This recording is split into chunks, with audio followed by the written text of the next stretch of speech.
CM DK Shivakumar ಅವರು ಈಗಾಗಲೇ ಹೇಳಿದ್ದಾರೆ ಭ್ರಷ್ಟಾಚಾರ ರಹಿತ ಆಡಳಿತವನ್ನ ಕೊಡ್ತೀವಿ ಅಂತ ಹೇಳಿ. ಅದೇ ಒಂದು ವಿಚಾರವಾಗಿ ಅವರಿಗೆ ಸಲಹೆ ಸಿಕ್ಕಿದೆ. ಭ್ರಷ್ಟಾಚಾರದ ವಿರುದ್ಧ ಚಾಟಿ ಬೀಸುವಂತೆ ಸಿಎಂ ಅವರಿಗೆ ಸಲಹೆಯನ್ನ ಕೊಟ್ಟಿದ್ದಾರೆ ಉದ್ಯಮಿ ಮೋಹನ್ ದಾಸ್ ಪೈ ಅವರು. ಡಿಕೆ ಶಿವಕುಮಾರ್ ಅವರು ಎಸ್ಎಂ ಕೃಷ್ಣ ಅವರ ಗರಡಿಯಲ್ಲಿ ಪಳಗಿದವರು. ಅವರಂತೆ ಸಿಎಂ ಡಿಕೆ 2 ವರ್ಷ ಕೆಲಸ ಮಾಡಬೇಕು, ಮತ್ತೆ ನಿಮಗೆ ಅಧಿಕಾರ ಸಿಗುತ್ತೆ ಅಂತ ಮೋಹನ್ ದಾಸ್ ಪೈ ಅವರು ಮಾತನಾಡಿದ್ದಾರೆ. ನೀವೇ ಹೇಳಿದ ಹಾಗೆ ಭ್ರಷ್ಟಾಚಾರವನ್ನ ನಿಲ್ಲಿಸಿ ಅಂತ ಹೇಳಿ ಅವರು ಸಲಹೆ ಕೊಟ್ಟಿದ್ದಾರೆ. ನಮ್ಮ ಪ್ರತಿನಿಧಿ ಶಿವರಾಜ್ ಕುಮಾರ್ ಮೋಹನ್ ದಾಸ್ ಪೈ ಅವರ ಜೊತೆಗೆ ಮಾತುಕತೆ ನಡೆಸಿದ್ದಾರೆ. ಬೆಂಗಳೂರು ಬಗ್ಗೆ ವಿಶೇಷವಾಗಿ ಕಾಳಜಿ ಇಟ್ಕೊಂಡು ಖ್ಯಾತ ಉದ್ಯಮಿಯಾದಂಥ ಮೋಹನ್ ದಾಸ್ ಪೈ ಅವರು ಪದೇ ಪದೇ ಚಾಟಿ ಬೀಸುವಂಥ ಕೆಲಸ ಮಾಡ್ತಾ ಇರ್ತಾರೆ. ಸರ್ಕಾರಕ್ಕೆ ಯಾವ ರೀತಿಯಾಗಿ ಸಲಹೆಗಳು ಕೊಡಬೇಕು ಅದನ್ನು ಕೊಡುವಂಥ ಕೆಲಸ ಮಾಡ್ತಾರೆ, ಆದರೆ ಅದು ಸರಿಯಾಗಿ ಎಕ್ಸಿಕ್ಯೂಟ್ ಆಗ್ತಾ ಇಲ್ಲ. ಇವೆಲ್ಲ ವಿಷಯಗಳ ಬಗ್ಗೆ ಮಾತಾಡೋದಕ್ಕೆ ಇವತ್ತು ನಮ್ಮ ಜೊತೆ ಮೋಹನ್ ದಾಸ್ ಪೈ ಅವರು ಇದ್ದಾರೆ. ಅವ್ರನ್ನೇ ಮಾತಾಡ್ಸೋಣ. ಸರ್ ನಮಸ್ತೆ. ನಮಸ್ಕಾರ ಸರ್, ಇವತ್ತು ನಾವು ಗಮನಿಸ್ತಾ ಇದ್ದೀವಿ, ಸಚಿವ ಸಂಪುಟ ಆಯಿತು, ನಗರಾಭಿವೃದ್ಧಿ ಸಚಿವ ಸ್ಥಾನಕ್ಕೆ ಪೈಪೋಟಿ ನಡೀತು. ಅಂತಿಮವಾಗಿ ಒಬ್ಬರನ್ನ ಏನೋ ಸಮಜಾಯಿಷಿ ಮಾಡಿ ಈಗ ಇನ್ನೊಬ್ಬರಿಗೆ ಖಾತೆ ಅಂತೂ ಹಂಚಿಕೆ ಮಾಡಿದ್ದಾರೆ. ಆದರೂ ಅವರು ಅದನ್ನು ನಿರ್ವಹಣೆ ಮಾಡೋಕ್ಕೆ ರೆಡಿ ಇಲ್ಲ. ಒಂದಷ್ಟು ಗೊಂದಲಗಳಿದ್ದಾವಂತೆ. ಈ ರೀತಿ ಆದರೆ ಯಾಕೆ ಸರ್ ಬೆಂಗಳೂರಿಗೆ ಇಷ್ಟು ಪೈಪೋಟಿ ಅಂತ? ನೋಡಿ, ಇದೆಲ್ಲ ದುಡ್ಡಿನ ವಿಷಯ. BDಯಲ್ಲಿ ಭಾಳ ದುಡ್ಡಿದೆ. ಒಂದು ರೇಟ್ ಕಾರ್ಡ್ ಇದೆ, ನಿಮ್ಗೆ ಗೊತ್ತು. ಬೇಕಾದ್ರೆ ಬಿಲ್ಡರ್ಸಿಗೆ ಕೇಳಿ, ಬಿಲ್ಡಿಂಗ್ ಅಪ್ರೂವಲ್ಗೆ ಇಷ್ಟು ರುಪೀಸ್ ಪರ್ ಸ್ಕ್ವೇರ್ ಫುಟ್ ಕೊಡಬೇಕು. ನೋಡಿ, DK ಶಿವಕುಮಾರ್ ಅವರೇ, ನೀವು ಒಂದು ಒಳ್ಳೆ ಚೀಫ್ ಮಿನಿಸ್ಟರ್ ಆಗ್ತೀರಾ. 2 ವರ್ಷ ಇದೆ, ನೀವು ಕೆಲಸ ಮಾಡಿಬಿಟ್ಟು ನಮಗೆಲ್ಲ ತೋರಿಸ್ಬೇಕು ನೀವು ಏನು ಮಾಡ್ತೀರಾ ಅಂತ. ನಿಮ್ಮ ಮೆಂಟರ್ ಇದ್ದವರು SM ಕೃಷ್ಣ ಇದ್ದಾಗೆ ಕರ್ನಾಟಕಕ್ಕೆ ವಿಶ್ವದಲ್ಲೇ ಒಂದು ಹೊಸ ಹೆಸರು ಸಿಕ್ತು. ಅವರೇ ನಮ್ಮ ಡಿ ಕೆ ಶಿವಕುಮಾರ್ ಅವರ ಮೆಂಟರ್.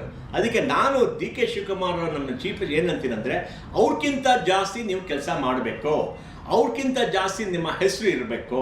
ನೀವು ಡೆಲ್ಲಿಗೆ ಹೋಗ್ಬಿಟ್ಟು ಎಲ್ಲ ಮಾತಾಡಿದ್ದೀರಾ, PM ಸಿಕ್ಕಿದ್ದೀರಾ. PMಗೆ ತಿಂಗಳಿಗೆ ಒಂದ್ಸಲಿ ಸಿಕ್ಕಿ ಬೆಂಗಳೂರಿಗೆ ಏನು ಬೇಕಂತ ಕೇಳ್ತಾ ಇರಿ. ನೀವು ಕೇಳ್ತಾ ಇದ್ರೆ ಕೊಡ್ತಾರೆ. ಅವರು ಭಾಳ ದುಡ್ಡಿದೆ, ಅವ್ರ ಹತ್ರ ಕೊಡ್ತಾರೆ, ಪ್ರೋಗ್ರಾಮ್ ಮಾಡ್ತಾರೆ, ಎಲ್ಲ ಮಾಡ್ತಾರೆ. ನಮಗೆ 2 ವರ್ಷನೇ ಇದೆ, ನಿಮಗೆ ಎಲ್ಲ 1 ವರ್ಷದೆಲ್ಲ ಕೆಲಸ ಮಾಡಬೇಕು. ಆ ಪೆರಿಫೆರಲ್ ರೋಡ್ ಮಾಡಿದ್ದೀರಾ. ಭ್ರಷ್ಟಾಚಾರ ಅವ್ರು ಹೇಳಿದ್ರು, ನಾನು ಭ್ರಷ್ಟಾಚಾರ ನಿಲ್ಲಿಸ್ತೀನಿ. ಒಳ್ಳೇದಾಯಿತು. ಭ್ರಷ್ಟಾಚಾರದಿಂದನೇ ನಮಗೆ ರೋಡೆಲ್ಲ ಕೆಟ್ಟೋಗ್ಬಿಟ್ಟಿದೆ, ಫುಟ್ಪಾತ್ ಏನಿಲ್ಲ, ದುಡ್ಡು ತಿಂತಾ ಇದ್ದಾರೆ, ಕಳ್ತನ ಆಗ್ತಾ ಇದೆ. ಅದು ಔಟರ್ ರಿಂಗ್ ರೋಡಲ್ಲಿ ಏನು ಮಾಡಿದ್ರು ಪಾಟೋಸ್ ಬರ್ತಾ ಇದೆ. ಯಾಕೆ? ಟಾರ್ ಸರಿಗಿಲ್ಲ. ಆ ಟಾರ್ ಸರಿ ಇಲ್ಲದಕ್ಕೆ ಏನಾದ್ರು ಗೊತ್ತಾ? ಟಾರ್ ಇಸ್ ಕಂಟಾಮಿನೇಟೆಡ್. ಅಟ್ಲೀಸ್ಟ್ ಒಂದು ಎಲೆಕ್ಷನ್ ಆದರೆ ಏನಾದರೂ ಸ್ವಲ್ಪ ಪಾಲಿಕೆಗಳು ಹೌದಪ್ಪ ಡೆವಲಪ್ ಆಗ್ಬೋದ? ಎಲೆಕ್ಷನ್ ಆಗಬೇಕಪ್ಪ. ಎಲೆಕ್ಷನ್ ಆಗಿಲ್ಲ ಅಂದ್ರೆ ಎಲೆಕ್ಷನ್ ಯಾಕೆ ಆಗಿಲ್ಲ ಗೊತ್ತಾ? ನಮಗೆ ನಾನು MLAಗೆಲ್ಲ ಕೇಳಿದೆ, ಯಾಕೆ ಎಲೆಕ್ಷನ್ ಅವ್ರು ಹೇಳ್ತಾರೆ, ನಾವೆಲ್ಲ ಪ್ರೊಟೆಸ್ಟ್ ಮಾಡಿದ್ವಿ. ವಾರ್ಡ್ ಕೌನ್ಸಿಲರ್ಸ್ ಆದರೆ ನಮ್ಮ ದುಡ್ಡು ಕಮ್ಮಿ ಆಗುತ್ತೆ. ನಿಮ್ಗೆ ಗೊತ್ತಾಯ್ತಲ್ಲ, ಇದೆಲ್ಲ ದುಡ್ಡು ವಿಷಯನೇ. ನಮ್ಮ ದುಡ್ಡು ಕಮ್ಮಿ ಆಗುತ್ತೆ, ನಮ್ಮ ಬರೋ ದುಡ್ಡು ಕಮ್ಮಿ. ನಮ್ಗೆ ಯಾರು ದುಡ್ಡು ಕೊಡ್ತಾರೆ? ನಾವು ಪ್ರಾಜೆಕ್ಟ್ಸಲ್ಲಿ ದುಡ್ಡು ಮಾಡಬೇಕು, ವಾರ್ಡಲ್ಲಿ ದುಡ್ಡು ಮಾಡೋಕ್ಕಾಗಲ್ಲ. ಇವಾಗ ಈ MLAಗೆಲ್ಲ ಪ್ಲಾನ್ ಸ್ಯಾಂಕ್ಷನ್ಗೆ ಇವ್ರಿಗೆಲ್ಲ ಮಿಡಲ್ ಮ್ಯಾನ್ ಆಗಿಬಿಟ್ಟು ರಿಯಲ್ ಎಸ್ಟೇಟ್ ಮಾಡಿಬಿಟ್ಟು ದುಡ್ಡು ಮಾಡ್ತಾರೆ. ವಾರ್ಡ್ ಕೌನ್ಸಿಲರ್ ಬಂದರೆ ಅವನೇ ದುಡ್ಡು ಮಾಡ್ತಾನಲ್ಲ, ಅವ್ನಿಗೆಲ್ಲ ಗ್ರಾಸ್ ರೂಟ್ ಗೊತ್ತು. ಆ ವಾರ್ಡಲ್ಲಿ ಅವನೇ ದೊಡ್ಡ ಮನುಷ್ಯ, ಅವನೇ ಬರ್ತಾನೆ. ಅದಕ್ಕೆ ಬರಬಾರ್ದು. ಹಿಂದಿನ ಸಲ 200 ವಾರ್ಡಲ್ಲಿ 108, 110 ವಾರ್ಡಲ್ಲಿ ರಿಯಲ್ ಎಸ್ಟೇಟ್ ಬ್ರೋಕರ್ಸ್ MLA ಆಗಿದ್ರು. ಅದೇ ಜನರು ಹೇಳ್ತಾರೆ. ಅದಕ್ಕೆ ಅವ್ರಿಗೆ ಬೇಡ. ಇವಾಗ ಸುಪ್ರೀಂ ಕೋರ್ಟ್ ಹೇಳಿದ್ದಾರೆ ಆಗಸ್ಟ್ ಒಳಗೆ ಮಾಡಬೇಕಂತ. DK ಶಿವಕುಮಾರ್ ಹೇಳಿದ್ದಾರೆ, ಆಗಿದೆ.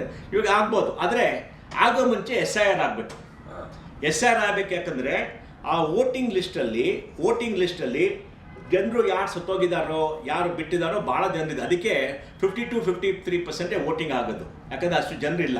ಇನ್ನೊಂದೇನೆಂದರೆ, ನಮ್ಗೆ ಎಲೆಕ್ಟ್ರಾನಿಕ್ ವೋಟಿಂಗ್ ಬೇಕು. ಇದು ಪೇಪರ್ ಬ್ಯಾಲೆಟ್ ಮಾಡಬೇಡಿ. ನಾನು DK ಶಿವಕುಮಾರ್ ಚೀಫ್ ಮಿನಿಸ್ಟರ್ ಹೇಳ್ತೀನಿ, ನೀವು ಸಿದ್ದರಾಮಯ್ಯ ಥರ ಪೇಪರ್ ಬ್ಯಾಲೆಟ್ ಮಾಡಬೇಡಿ. Siddaramaiah took us backwards. Backwards. ನೋಡಿ, ವಿಶ್ವದಲ್ಲೇ Bengaluru technology centre, global centre. ಮತ್ತು ಈ ಗ್ಲೋಬಲ್ ಸೆಂಟರಲ್ಲಿ ಭಾರತ ವರ್ಷದಲ್ಲಿ UPಯಲ್ಲಿ, ಬೆಂಗಾಲಲ್ಲಿ, ಚಿಕ್ಕೂರಲ್ಲಿ ಎಲೆಕ್ಟ್ರಾನಿಕ್ EVM ಇದೆ, ವೋಟಿಂಗ್ ಆಗ್ತದೆ. ನಮಗೆ ಪೇಪರ್ ಬ್ಯಾಲೆಟ್ ಮಾಡ್ತೀರಾ? ಯಾಕೆ ಮಾಡ್ತೀರಾ? 25 ವರ್ಷದಿಂದ ನಾವು EVM ಮಾಡ್ತಾ ಇದ್ದೀವಿ. ಇನ್ಸ್ಟೆಂಟ್ ಆಗುತ್ತೆ, ಏನು ಫ್ರಾಡ್ ಇಲ್ಲ, ಏನಿಲ್ಲ. ಅದಕ್ಕೆ DK ಶಿವಕುಮಾರ್ಗೆ ನಾನು ಪ್ರಾರ್ಥನೆ ಮಾಡ್ತೀನಿ ಅಂದರೆ, ನೀವು EVM ಮಾಡಿ. DK ಶಿವಕುಮಾರ್ ಅವರೇ, ನಮಗೆಲ್ಲ ಸಿಕ್ಕಿ ನಾವೊಂದು ಕರ್ನಾಟಕ ಒಂದು 100 ಡೇ ಪ್ಲ್ಯಾನ್ ಮಾಡಿದ್ದೀವಿ, ಬೆಂಗಳೂರಿಗೆ 100 ಡೇ ಪ್ಲ್ಯಾನ್ ಮಾಡಿದ್ದೀವಿ, ನಿಮಗೆ ಕೊಡ್ತೀವಿ, ನೀವು ಇಂಪ್ಲಿಮೆಂಟ್ ಮಾಡಿ. ಒಳ್ಳೆ ಪ್ಲ್ಯಾನು. ಇದೆಲ್ಲ ಪ್ಲ್ಯಾನ್ ಮಾಡಿ ಜನತೆಗೆ ಭಾಳ ಉದ್ಧಾರ ಆಗುತ್ತೆ. ಆ ಉದ್ಧಾರ ಆದರೆ ನಿಮ್ದು ಬರೋ ಎಲೆಕ್ಷನ್ 2 ವರ್ಷದಲ್ಲಿ ನೀವು ಬರೋ ಎಲೆಕ್ಷನ್ ನೀವೇ ಬರ್ತೀರಾ. ನೋಡಿ, ನಾನು ಎಲ್ಲರಿಗೂ ಹೇಳ್ತೀನಿ, ನಗರ ಯಾರಿದ್ದಾರೋ ನೀವು ಮಾತಾಡಿ ಅವ್ರ ಹತ್ರ. ಅವ್ರು ನಿಮ್ಮ ರೆಪ್ರೆಸೆಂಟೇಟಿವ್ಸು, ಅವರು ನಿಮ್ಮ ಕೆಲಸ ಮಾಡೋಕ್ಕೆ ಅವರಿದ್ದಾರೆ, ಪಬ್ಲಿಕ್ ಸರ್ವಿಸ್ ಮಾಡ್ತಾರೆ.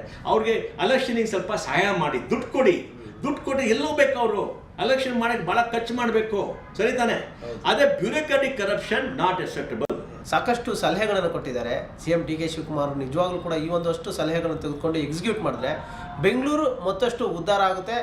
ಏನು ನಾವು ಇಡೀ ಕ್ಯಾಪಿಟಲ್ ನಂಬರ್ 1 ಇಂಡಿಯಾದಲ್ಲಿ ಅಂತೀವೋ ಅದು ನಿಜಕ್ಕೂ ಮಾಡಬೇಕಂತ ಒಂದು ಸ್ಥಿತಿ ಅವ್ರ ಕೈಯಲ್ಲಿದೆ. ಕ್ಯಾಮರಾ ಪರ್ಸನ್ ವಿಷ್ಣುವರ್ಧನ್ ಜೊತೆ ಶಿವರಾಜ್ ಕುಮಾರ್, TV9 ಬೆಂಗಳೂರು.